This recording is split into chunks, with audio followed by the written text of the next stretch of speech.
Zaburi ya 100 na nitaanza kusoma. Mfanyeni Bwana shangwe dunia yote, mtumikieni Bwana kwa furaha, njoni mbele zake kwa kuimba. Jueni kwamba Bwana ndiye Mungu, ndiye aliyetuumba na sisi tu watu wake. Tu watu wake na kondoo wa malisho yake. Ingieni malangoni mwake kwa kushukuru, nywani mwake kwa kusifu. Mshukuruni, lihimidi jina lake, kwa kuwa Bwana ndiye mwema.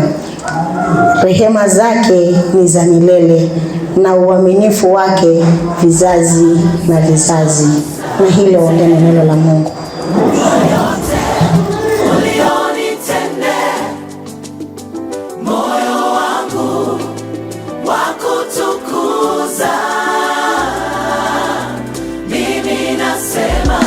Waefeso mlango wa 2 kuanzia mstari wa 1 hadi wa 7. Nanyi mlikuwa wafu kwa sababu ya makosa na dhambi zenu ambazo mliziendea zamani kwa kuifuata kawaida ya ulimwengu huu na kwa kumfuata mfalme wa uwezo wa anga, roho yule atendaye kazi sasa katika wana wa kuasi, ambao zamani sisi sote nasi tulienenda kati yao katika tamaa za miili yetu, tulipoyatimiza mapenzi ya mwili na ya nia, tukawa kwa tabia yetu watoto wa hasira kama na hao wengine.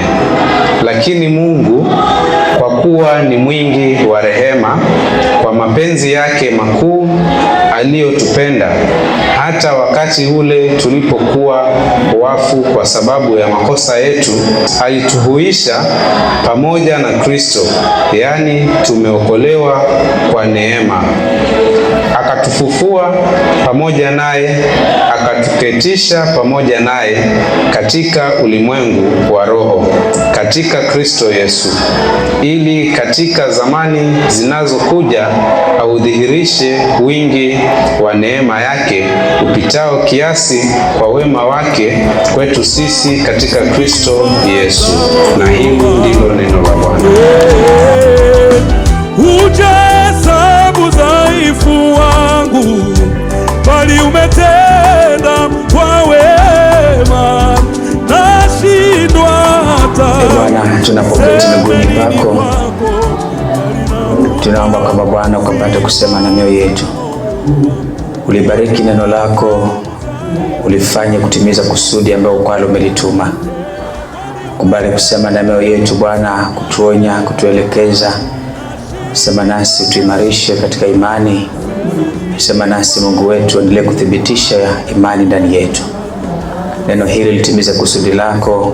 Bwana, neno lako linasema kwamba chochote unachokiagiza Bwana hakitakurudia wewe bure, kitatimiza kusudi lako. Naomba kwamba neno hili ni pumzi iliyo hai, ukapate kutimiza kusudi lako katika maisha yetu, ili Bwana ukaweze kuimarika na kuthibitika. Nitumie tu Bwana kama chombo chako, unaponena nami niweze kunena na watu wako, kwa jina la Yesu Kristo mwokozi wetu. Amen. Today ngumze habari ya kumshukuru Mungu wakati wa maumivu. Kumshukuru Mungu wakati wa maumivu. Thanking God when it hurts. Thanking God when it hurts. Ninaweza kukosa muda mzuri wa kuenda mbele zaidi wa maneno haya, lakini jana nakumbuka nikipita pale mjini kidogo tu, niliona watu wamevaa red, lakini ndio kuna watu walio celebrate Valentine's Day na maua. Nazungumza habari ya maua. Ukipewa ua linamaanisha nini? Ishara ya upendo. Number 2, life. Number 3, beauty. Flowers. Mahali unaona ukiona kuna flower garden, How do you look at, how does that place look like? Beautiful. Number 4, when I give you a flower, I am appreciating you. It's a token of appreciation. Appreciating your worthy. Appreciating who you are. Appreciating how God have made you. Yani unapopeana ua kwa mtu, unamuappreciate ya kwamba huyu bwana pia ni kiumbe. Kule Tanzania tulitajwa viumbe vya Kenya, lakini pia wewe ni kiumbe uliyeumbwa na Mungu ambaye unapaswa. Bwana Yesu asifiwe. So it's a token of appreciation. But do you know, haya maua yanakuwa wapi? Haya maua, unajua maua mengine yanakulia wapi? Among thorns. So unapoyaona maua mengine yanakuwa katikati ya miba, and your success is achieved katikati ya hiyo miba. Unaona ni maua ya katikati ya miba, lakini anaendelea kufanya nini? Yanajikakamua yatoke, ndio wewe kesho unapitia pasi. What a beautiful flower, unalinyakua, unaliondoa. Lakini ungegusa vibaya unakwaruzwa, maana kuna miba pale. So don't look at the flower. Look at the environment that flower is growing. Some environments are not good. But hiyo environment hiyo ambayo si nzuri inafanya tunawiri vizuri katika roho. Nazungumza maua haya kwa sababu si maua yote yanayokuwa mahali pazuri. Kuna maua yanayokuwa mahali pa miba. Na mara nyingi we only concentrate on the flower and forget about the thorns. And that's why today we only thank God when things are good. Many of us tunamshukuru Mungu wakati amefanya nini? Ametubariki, umepata ka promotion kazini, ndio unaletanga sadaka ya shukrani.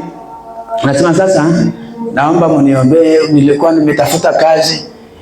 My friend, we are not only to thank God wakati wa promotion, wakati wa success, but to thank God hata wakati wa maumivu yetu. We thank God hata wakati wa manyonge yetu. We thank God hata wakati wa mapungufu yetu. Kwa sababu Mungu ashukuriwe wakati wote katika maisha yetu yote. So thanking God when it hurts is not something easy. And majority of us tuna appeal to what is called natural thanksgiving. Write it down. Natural thanksgiving.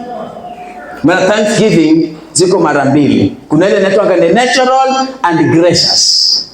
So natural gratitude and gracious gratitude.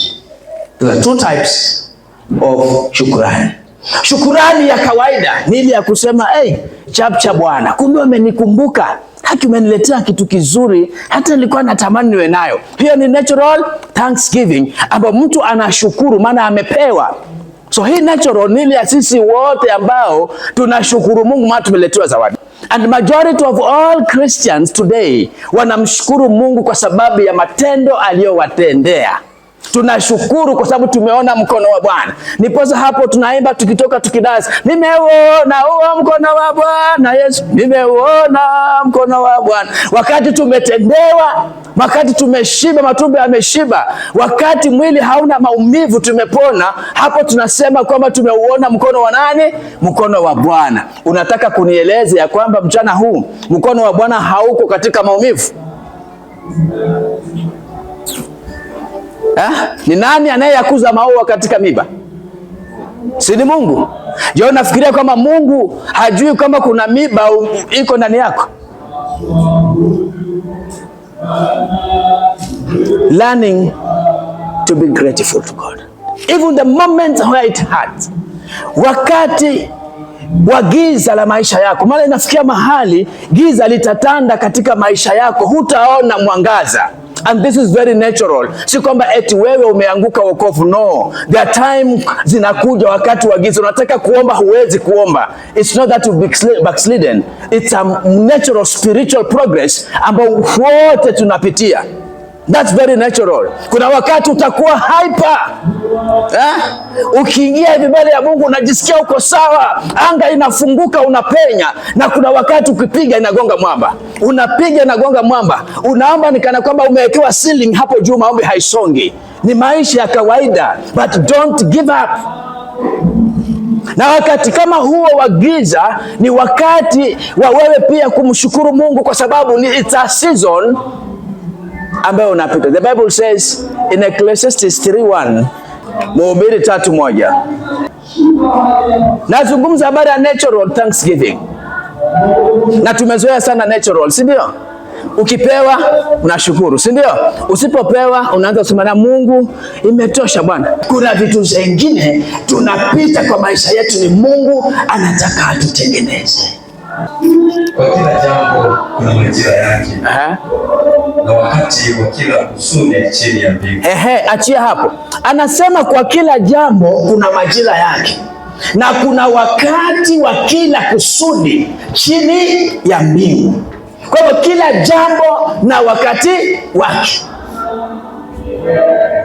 na pia kila kusudi hapa chini ya mbingu ina wakati wake. Kwa hivyo kuna kusudi, kuna wakati wa kusudi la Mungu ya kwamba upite katika changamoto, upite katika fanesi ya moto, uchongwe Bwana, uchomwe, kiburi kiondoke, uzembe uondoke, majivuno yaondoke, ubaki kuwa mnyenyekevu mbele ya Mungu. Not everything negative tunapita kwa maisha yetu ni mjumbe wa shetani.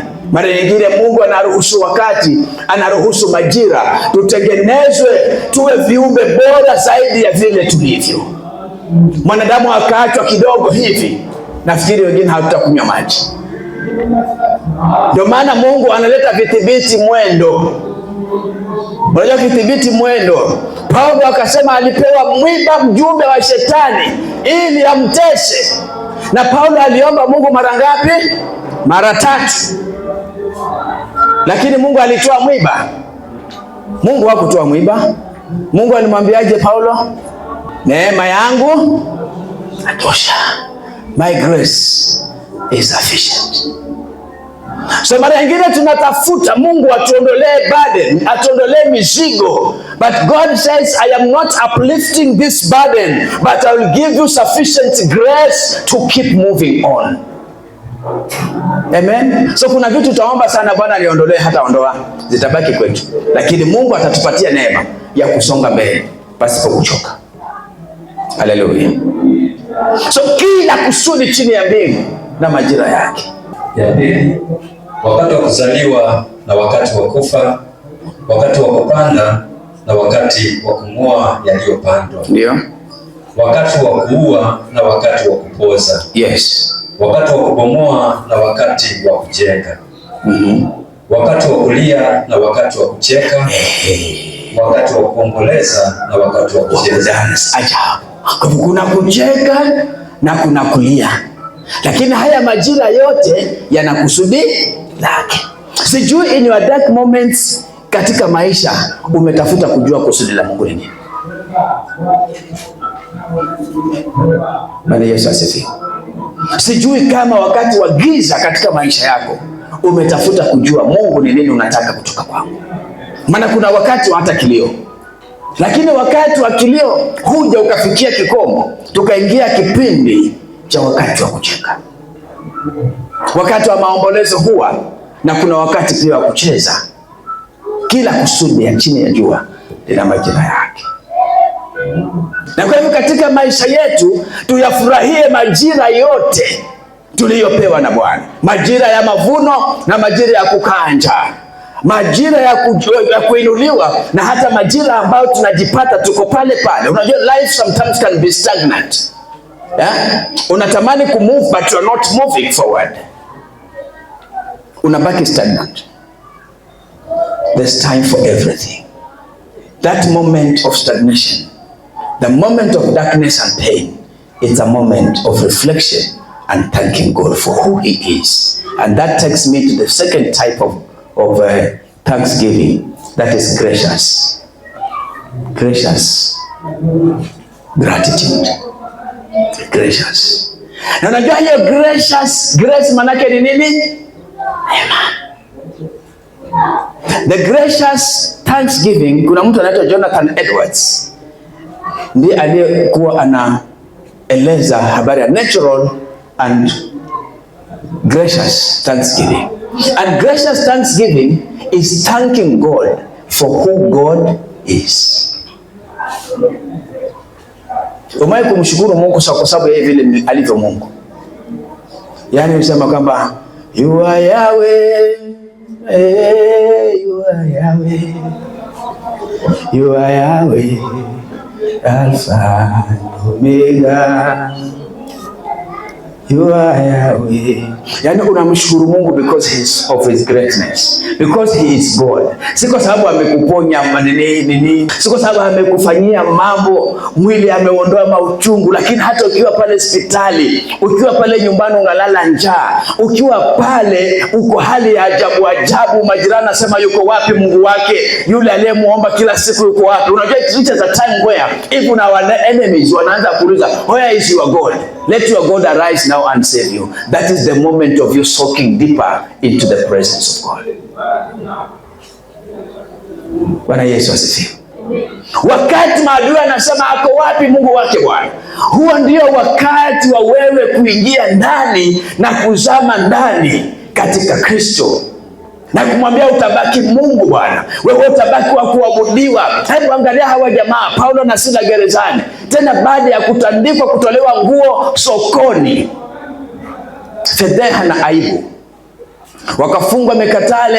Maandiko yanasema walitiwa katika chumba cha ndani ambako kulikuwa na giza, matope. The Roman prison wakati ule ilikuwa ni chafu sana. Sijui kama Kenya wako na vitanda, lakini huko ni matope, everything inafanywa hapo, yani ni shida. Na hapo ndipo watumishi wa Mungu walipokuwa, Paulo na Sila. Lakini uliwahi kusikia maandiko yakisema Paulo na Sila walimuuliza Mungu, why this Lord? Did they ask God why this? No. In fact, history inasema kwamba walipokuwa wanaimba nyimbo, ile wimbo za sifa walikuwa wanaimba blessed assurance. Blessed assurance, Jesus is mine. So wako pale kwa nasema ndio dhamana Yesu wangu. Habari njema. Wewe unaweza kuimba habari njema wakati umelala njaa? Linawezekana kwa walokole wa siku hizi. Lakini Paulo na Sila wamechapwa mwili wote na maumivu, hakuna leo apatia penikila wali maji moto. Lakini unasema this is my story, this is my song, praising my Savior all the day long. This is my story, this is my song, praising my Savior all the day long. Imagine you are on that sick bed. Yeah? The whole of your body is in pain, but you are praising God and telling God, this is my story, praising my Savior all the day long, no matter the circumstance. Our hearts must be a fountain of thanksgiving. Bwana Yesu asifiwe. That is the point I wanted you to note down. We can also thank God for the thorns, not about the flowers. You thank God for rejection. You are rejected. I say thank you for your bringing a faithful friend to me.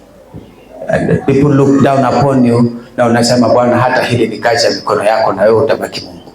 Vita vinainuka left, right and center, lakini unasema bado wewe utabaki Mungu. Shukuru Mungu kwa hiyo miba katika maisha yako. Kuna kitu fulani Mungu anakifanya kupitia kwa hiyo miba. Out of the thorns you will come out a beautiful flower. Bwana Yesu asifiwe. But learn to be grateful to God. Out of the thorns we are seeing people emerging to be beautiful flowers for the use in the kingdom of God.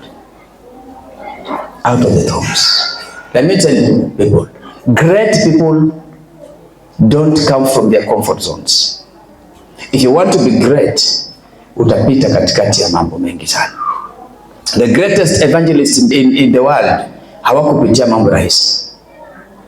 And if you look at history records, kunaonyesha kwamba watu waliteswa wakafa kwa sababu ya imani. Wengine wakawekwa gerezani na mateso ya ajabu. But they emerged great. Kanisa ambalo tunasherehekea saa hii, ingaje tumeichira kanisa, is as a result of people who sacrificed for the church. Lakini siku hizi ukienda kanisa unapata kanisa kweli? Tutembee tu makanisani mara nyingine, utaona kanisa. Hebu angalia wale wanaoabudu Mungu. This church and the Church of Christ is not a place where we are for blessings. Hii ni garage bwana. Let's learn to be grateful to God.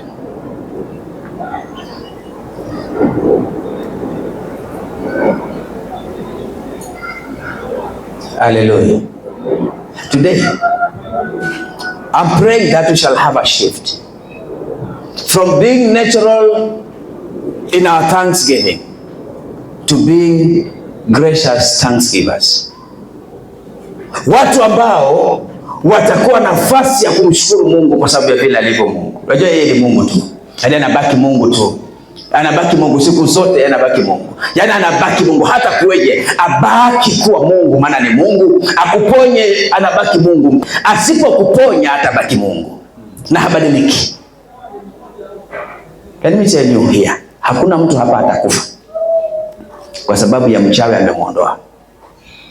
Kama una mawazo haya, ondoa kwa akili yako. If I die today, it is in the divine will of God. Because one, I sold my soul to Christ. Na anapo niondoa leo, iko katika mpango wa nani? Wa Mungu. So nikiondoka leo, Paulo akasema mimi kuishi ni Kristo na kufa ni faida.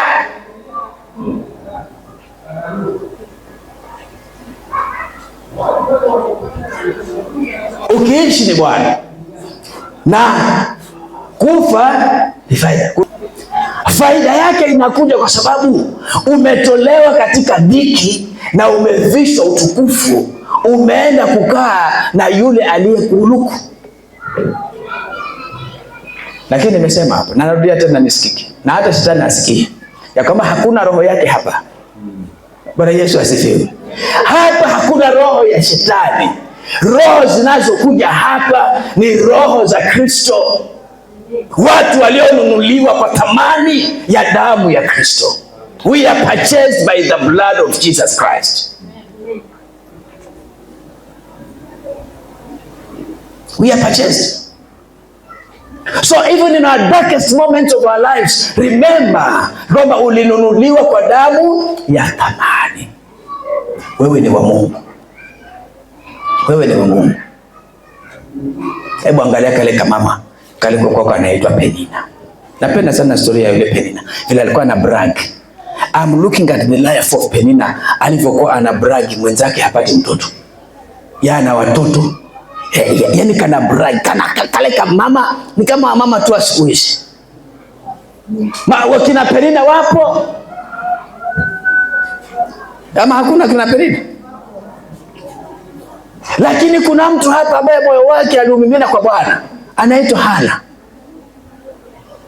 Akaungoja wakati wa Bwana, lakini maombi yake yaliugusa moyo wa Mungu. Praise the name of the living God. I am talking about being gracious, being thankful to God for the thorns in your life. In the hardest moments, thank God. What does Philippians 4:4 say? Furahini katika Bwana siku zote. Tena nasema hapo mbele, upole wenu ufanye nini? Na ujulikane na watu wote. Mnabaki pale kwa kufurahini siku zote. Kuna upole. Upole ujulikane na watu wote. Unajua upole, humility reflects the life of Christ. Humility reflects the life of Christ. Tunapokuwa na upole, tunamdhihirisha Kristo na maisha ya Kristo ndani yetu. Na upole hayamaanishi kwamba wewe ni mpumbavu. Upole si ujinga. Upole si kuchanganyikiwa. Upole ni kujitambua wewe ni kwamba si wa ufalme huu. Kwa hivyo unatembea ukizimark hatua za maisha yako, maana wewe si wa ufalme huu.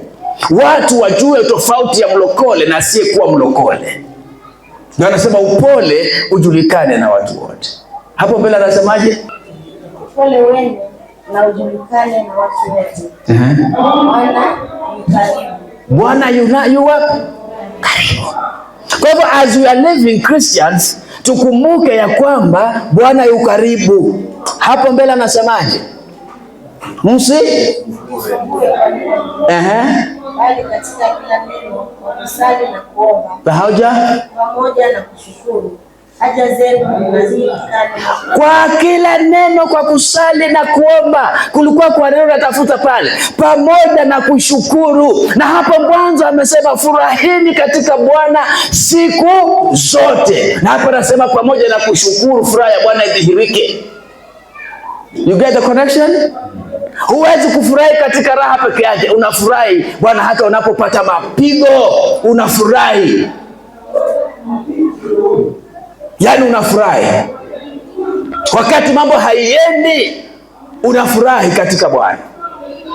Lakini anasema kwa kila neno katika kusali na kuomba pamoja na kushukuru. Sisi tunasali, tunaomba, lakini hatushukuru.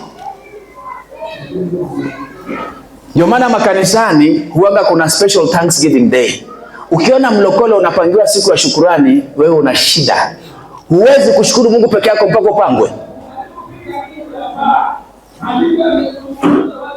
Wacha Disemba utapata Thanksgiving services. Wachungaji wameweka mabana ya Thanksgiving. Leteni sadaka zenu za shukurani. Will you thank God for the gift of the Savior? Hata New Year. Will you thank God for the new year God has given you? Jifunze kumshukuru Mungu pasipo kusurutishwa, kwa sababu the beneficiary wa matendo makuu ya Mungu ni wewe. Hapa nasema tusali na kuomba, lakini pamoja kushukuru. Haja zenu na zijulikane na Mungu. Kabla mashaka yako jirani hayajue, haja zako zijulikane.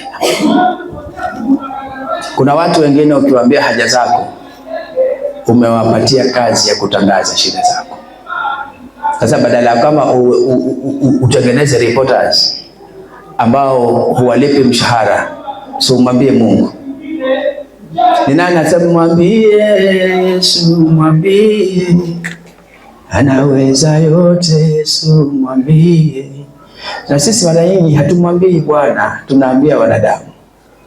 We talk too much to people than the time we spend talking to God.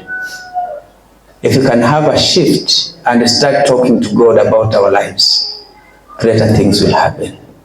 Because the people we trust are the people destroying us. The people you trust are the people who are stabbing you behind your back. So be careful. Chunga. Hata maandiko yanasema adui za mtu ni wale wa nyumbani mwake, si ndio? Si maneno yangu haya, ni maandiko. Adui za mtu ni wale wa nyumbani mwake. Tamani kukua hata katikati ya miba. Walipochukuliwa Babeli utumwani, wana wa Israeli, barua aliyoandika Yeremia 29 verse 4. Bwana wa majeshi, Mungu wa Israeli, awaambia hivi watu wote waliochukuliwa mateka niliyowafanya wachukuliwe toka Yerusalemu mpaka Babeli. Jengeni nyumba mkakae ndani yake, kapandeni bustani mkale matunda yake. Nataka tuende pole pole. Sheria ya kwanza Mungu, kazi ya kwanza anawapa ni kufanya nini? Kujenga nyumba na wakae ndani ya nyumba, si ndio?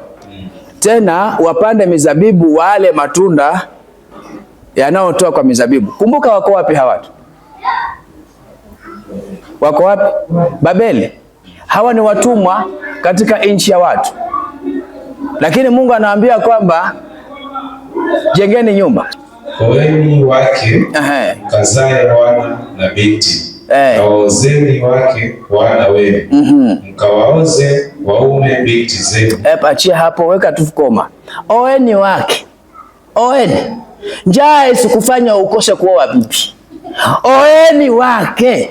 Na anasema mkazae mabinti na wana, kawaozeni hivyo hivyo wana wenu mabinti zenu, wakazae lakini wasipungue.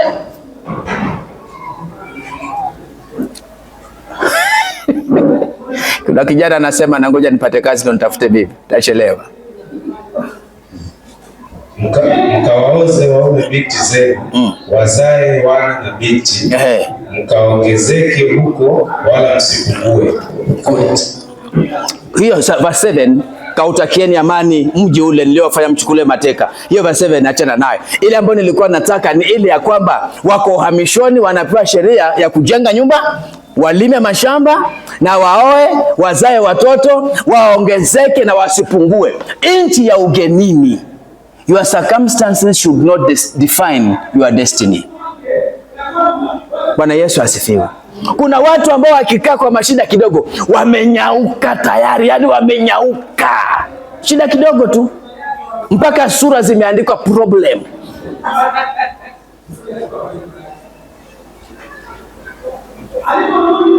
Abednego Manjala sema utamuona mtu atembea njiani anarusha mikono na kujikuna kichwa, kimuuliza maana yake nini, atakueleza tabu na matatizo. Unaona? Sasa kuna watu maisha yao yamekuwa defined na tabu. The more, acha nikupatie siri ya kushinda. Siri ya kushinda, the more you complain, the more you open the door for the enemy to come. Sio kama unajua hiyo? Na kama ulikuwa hujui, jua leo. Unapoendelea kucomplain juu ya shida, ndio hutengenezi shida. Unafungua mlango wa shida tofauti zingine kuingia.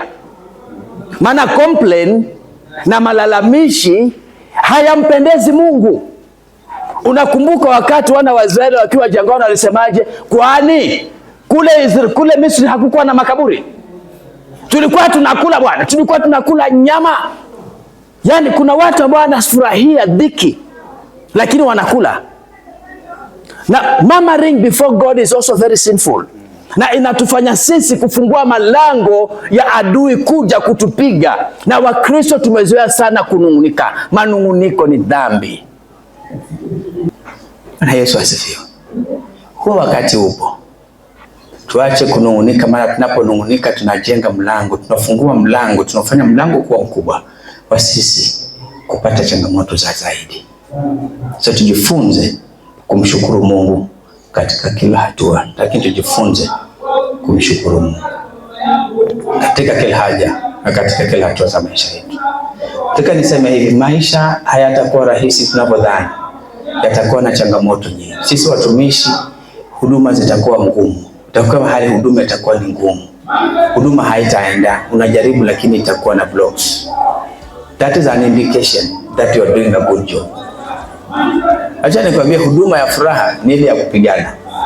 Kitabu ukipita hapo kwa vita, una sababu ya kuangalia, you can look back and say, for real, this is the Lord's doing. It is marvelous in our eyes. So let's accept God. Leave alone the issues of the church. Hata katika growth ya maisha yako, personal life, accept the little growth. Pole pole. Leo Mungu amekufungulia hii, kesho atafungua ingine, kesho atakupatia mawazo mengine, kesho anakuonyesha mawazo mengine. That is how you grow and you expand.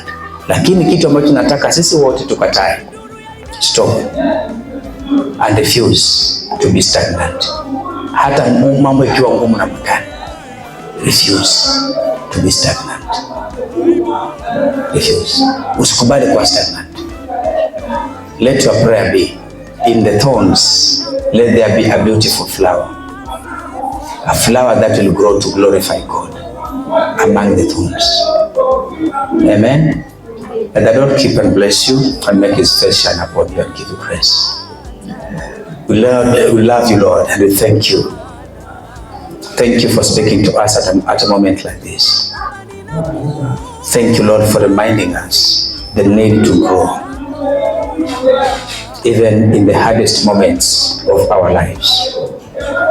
Thank you for teaching us to be grateful to you, even when it hurts.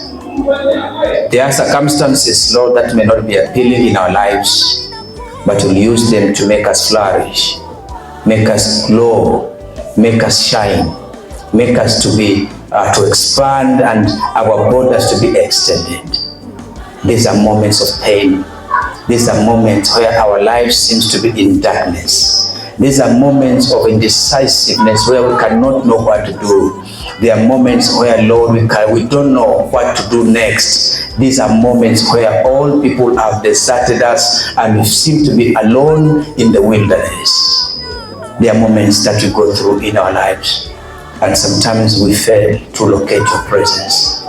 Father, we thank you because you've taught us today that even in the hardest moments of our lives, you are still present. Father, teach us to learn how to recognize your presence in our hardship. Help us, Lord, to recognize you as God in all circumstances. You are the God in the wilderness. You are the God, even the times of our pain, you still remain to be God who never change. Asante kwa maana Bwana wewe mwaminifu. Wewe ni Mungu katikati ya maumivu na machungu.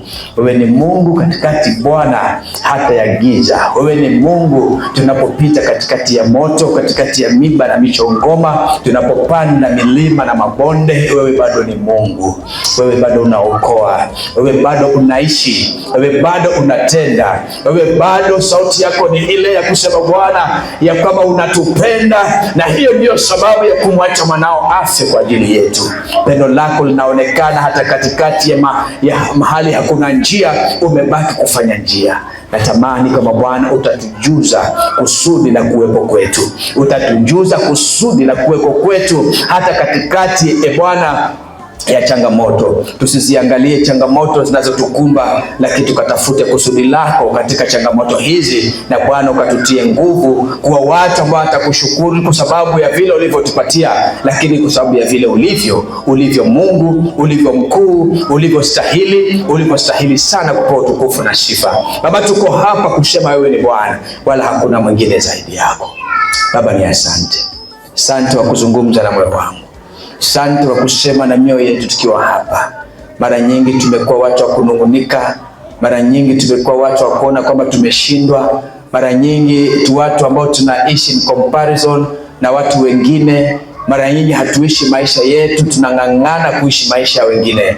Tusaidie Bwana to count your blessing each day and every moment in our lives, oh God. Tusaidie na utujulishe kuzihesabu baraka zako, maana hata katikati ya changamoto baraka zako bado zipo. Uwepo wako bado upo. Wewe ndio uliyekuwa na Danieli katika tundu la simba. Wewe ndio uliyekuwa na Shadrach, Meshach na Abednego katika tanuru ya moto. Ni wewe Bwana uliyekuwa na Mordekai wakati Haman ameutundika mti tayari kumwangika, lakini Bwana ulikuwa ni wewe uliyesumbua mfalme akakosa usingizi mpaka vitabu vya kumbukumbu vikaletwa. Ni wewe Mungu, bado tunakuabudu. Uhai hata hivi sasa Bwana, unaweza kutujia katika hali zetu. Unaweza Bwana kudhihirika na ikajulikana kwa mataifa kama wewe ni Bwana. Ni wewe uliyejibu kwa moto wakati wa Elia, na hata Bwana mbali ya kama dhabihu ilimwagiwa maji, bado wewe ulijibu kwa moto na kuiteketeza sadaka. Bado ni wewe Mungu wa milele, haubadiliki na hutabadilika daima. Unabaki wa kutukuzwa. Tuko hapa Bwana, tunaweza kuwa wengi, tukaweza kuwa wachache, bado tunatamani uwepo wako ukakae katika hekalu hili na nguvu zako za kimungu zidhihirike. Baba, tuna wakati wa mapambano, tuvike silaha kupambana kwa ushujaa, kupigana kwa uhodari, maana ni Bwana unayepigana vita hii pamoja nasi. Bwana, tunakuinua.